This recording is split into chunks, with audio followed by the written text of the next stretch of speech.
Click করুন অ্যাপের bell আইকনে আর সাবস্ক্রাইব করুন এবিপি আনন্দ। সব সময় থাকুন খবরে। এখন প্রধানমন্ত্রী নরেন্দ্র মোদী কি বলছেন সরাসরি শুনে নেব। असर देखने को मिलेगा और मैं जो फील कर रहा हूं इसके कारण हमारे देश के गरीब इलाकों के और गरीब लोगों के सबसे ज्यादा आशीर्वाद हम सबको मिलने वाले हैं। साथियों, कोल रिफॉर्म्स करते समय इस बात का भी ध्यान रखा गया है कि एनवायरमेंट की रक्षा का भारत का कमिटमेंट कहीं से भी कमजोर न पड़े। कोल से गैस बनाने के लिए अब बेहतर और आधुनिक टेक्नोलॉजी का हम प्रयोग करना चाहेंगे और टेक्नोलॉजी आ पाएगी। कोल गैसिफिकेशन जैसे कदमों से एनवायरमेंट की भी रक्षा होगी। कोयले से बनने वाली गैस का उपयोग ट्रांसपोर्ट और कुकिंग के लिए हो पाएगा। यूरिया और स्टील मैन्युफैक्चरिंग से जुड़े उद्योगों को प्रमोट करेगा। हमने लक्ष्य रखा है कि साल 2030 तक 2030 तक यानी कि इस दशक में करीब 100 मिलियन टन कोल को गैसिफाई किया जाए। मुझे बताया गया है कि इसके लिए 4 प्रोजेक्ट्स की पहचान हो चुकी है और इन पर करीब करीब 20,000 करोड़ रुपए इन्वेस्ट किए जाएंगे। साथियों, कोल सेक्टर से जुड़े ये रिफॉर्म्स ईस्टर्न और सेंट्रल इंडिया को, विशेषकर हमारी ट्राइबल बेल्ट को डेवलपमेंट का पिलर बनाने का भी एक बहुत बड़ा जरिया है। हमारे यहां जहां कोयला है, जहां मिनरल्स है, देश का वो हिस्सा प्रोग्रेस और प्रॉस्पेरिटी के मामले में उस स्तर पर नहीं पहुंच पाया है। देश का ये वो हिस्सा रहा है जहां बड़ी संख्या में एस्पिरेशनल डिस्ट्रिक्ट भी हैं।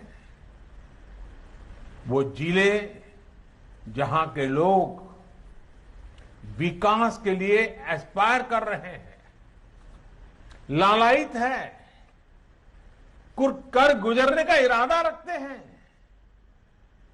सामर्थ्य है,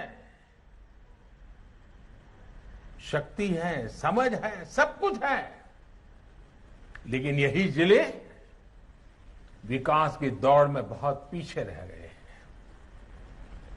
आप कल्पना कर सकते हैं, देश में 16 एस्पिरेशनल डिस्ट्रिक्ट्स ऐसे हैं जहां कोयले के बड़े बड़े भंडार है, लेकिन इनका लाभ वहां के लोगों को उतना नहीं हुआ जितना होना चाहिए था। वहां के गरीबों का जितना भला होना चाहिए था वो नहीं हुआ। यहां से बड़ी संख्या में हमारे साथी दूर दूर अपने बूढ़े मां बाप को छोड़ करके, अपने खेत खलिहान को छोड़ करके, अपने यार दोस्तों को छोड़ करके बड़े शहरों में रोजगार के लिए, एम्प्लॉयमेंट के लिए माइग्रेशन करते हैं। ऐसी अनेक समस्याओं को कम करने और पूर्वी भारत और मध्य भारत की एक बड़ी आबादी को उसके घर के पास ही बेहतर रोजगार के अवसर देने में कॉमर्शियल माइनिंग तरफ हम जो कदम उठा रहे हैं वे एक इच्छित परिणाम लाएंगे और जब मैं इच्छित परिणाम की बात करता हूं, मुझे इन क्षेत्रों का विकास करना है। हमें वहां के गरीबों का भला करना है। हमें पहले उस इलाके को आत्मनिर्भर बनाना है, बना के हर परिवार को आत्मनिर्भर बनाना है, हर गरीब की जिंदगी में बदलाव लाना है। आज जिन कोल ब्लॉक्स का ऑक्शन हो रहा है, इनसे ही इस क्षेत्र में लाखों जॉब पैदा होने का अनुमान है। इतना ही नहीं, कोयला निकालने से लेकर ट्रांसपोर्टेशन तक को बेहतर बनाने के लिए जो आधुनिक इंफ्रास्ट्रक्चर तैयार किया जाएगा, उससे भी रोजगार के अवसर बनेंगे, वहां रहने वालों को अधिक सुविधाएं मिलेगी। अभी हाल ही में सरकार ने इस तरह के इंफ्रास्ट्रक्चर पर 50,000 करोड़ रुपए खर्च करने का निर्णय किया है। साथियों, कोल सेक्टर में हो रहे रिफॉर्म, इस सेक्टर में हो रहा निवेश लोगों के जीवन को, विशेषकर हमारे गरीब और आदिवासी भाई बहनों के जीवन को आसान बनाने में बहुत बड़ी भूमिका निभाएगा। कोल प्रोडक्शन में, अनकोल प्रोडक्शन से राज्यों को एक्स्ट्रा रेवेन्यू मिलेगा।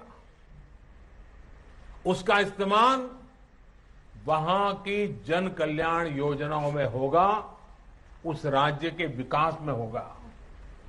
इसके साथ ही राज्यों को डिस्ट्रिक्ट मिनरल फंड, उससे भी बहुत मदद मिलने वाली है और ये मदद जारी रहेगी।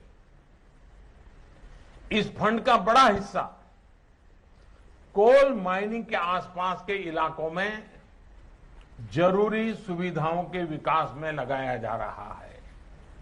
वहां के लोगों की जिंदगी, ईज ऑफ लिविंग, उनको जीने के लिए जूझना न पड़े, उन्हें सरकारों के साथ जद्दोजहद न करना पड़े,